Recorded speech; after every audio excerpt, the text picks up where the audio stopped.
we're probably going to have every decision for this term done by the end of June of 2026, which is right before the midterms. So if they get rid of this limit, you could see a lot more money flooded into campaigns and a lot more campaign ads, which I know everyone's really going to love. Welcome to Reporter's Notebook, where we talk to the Washington Examiner's top journalists about the stories breaking on their beats. I'm Jim Antle, and I'm joined today by Supreme Court reporter Jack Birle. And Jack, there's been a lot of legal battling over crisis pregnancy centers, which advertise themselves as alternatives to abortion. What's some of the latest going on there? So certainly, especially since the Dobbs decision in 2022, when abortion really became one of the biggest issues in the political sphere, these pregnancy centers have been in the crossfire kind of within these fights. So these centers provide services for pregnant women and new mothers. They don't provide abortions. That's one of the big things. And so a lot of pro-abortion rights activists will say, well, they're deceiving people into thinking they're abortion clinics, but then they convince women not to go forward with an abortion and go forward with giving birth to the child. And so you've seen a lot of going after these pregnancy centers in some states like New Jersey. They've gone after and tried to do subpoenas. The Attorney General there has said, we want to look in and see if they're deceiving donors by maybe donors think that they're donating to an abortion clinic when really it's a pregnancy center. And so they went after this pregnancy center with this sweeping subpoena, wanting to see, among other things, donors and donor lists and full names and addresses of donors. And so the pregnancy center challenged it in state court, and they also tried to challenge it in federal court. And the federal court basically said, you don't have a claim that's ripe right now. You can't claim that this is unconstitutional at this point. Appeals court upheld it. The Supreme Court heard arguments in it this past week. And it looks likely that they're going to probably side with letting them bring this claim on constitutionality about this subpoena, which would be a reversal of those lower courts. Now, we're not going to know for a couple months whether they actually do, but it's the latest battle in these pregnancy center fights for sure. So there's a case coming down the pike that has major implications for President Trump's control of the executive branch. Walk us through some of the things that are at stake there. Yeah, so this is a case, it's called Trump v. Slaughter, and this is actually the third time the Supreme Court has seen a firing of these so-called independent agency heads.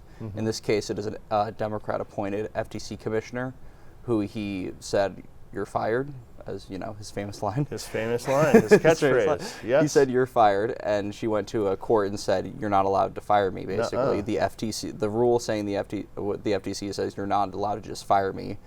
District court ruled in her favor, and appeals court ruled in her favor, and so they took it to the emergency docket. Now, earlier this year, there were two other emergency docket cases, similar sort of independent agency heads who Trump tried to fire. Courts reinstated them. The Supreme Court let, in both of those cases, them get fired in the interim. But on the second one of those cases, Justice Kavanaugh, I believe it was, said, I would have taken this case up for full merits right now and just heard it. And so the Slaughter case was the third one on the emergency docket to make it to the Supreme Court's emergency docket this year.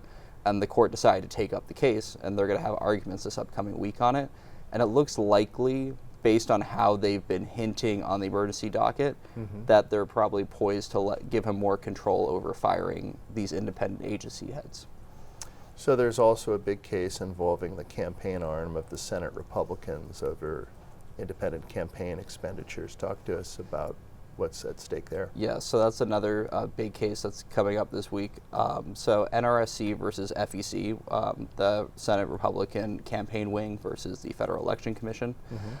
This has to do with coordinated expenditure limits between political parties and candidates, which that sounds like a lot of legal jargon. Sure. It's basically, can a political party like the Republican Party and one of their candidates, how much can they coordinate in their spending?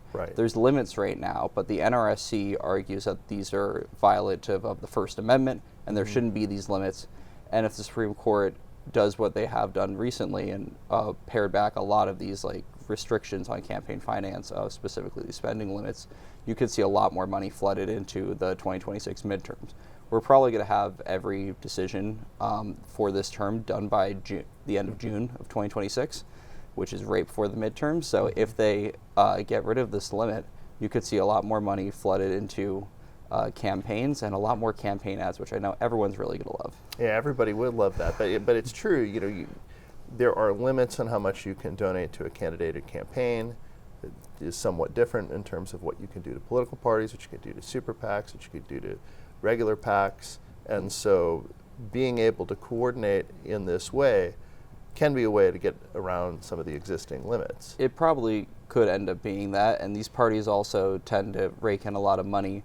And I've even heard some experts say that it could actually give a little more power to political parties again.